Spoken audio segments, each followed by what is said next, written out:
Doctor Meena Trivedi, Ayurveda consultant, Porbandar. હવે આપણે કડવા રસ વિશે જોઈએ।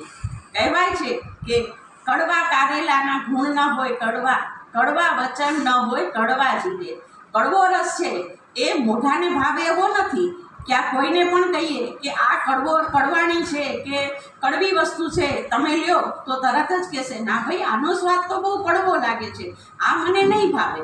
પણ કડવો રસ છે, આપણે ધારો કે લીમડાનું દાંતણ છે એ મોઢામાં કરવાથી મોઢાની ચીકાશ દૂર થઈ જાય છે અને ખાસ કરીને કડવા રસથી કૃમિ, તરસ વગેરે રોગો પણ દૂર થાય છે।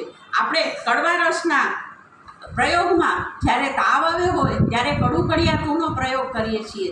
કફને મટાડે છે, તાવને મટાડે છે વગેરે, ચરબીને શોષી લે છે, કફને શોષી લે છે। પણ જો કડવા રસનો પણ વધુ પડતો ઉપયોગ કરવામાં આવે તો વાયુના રોગો થાય છે અને ધાતુ ક્ષય થાય છે।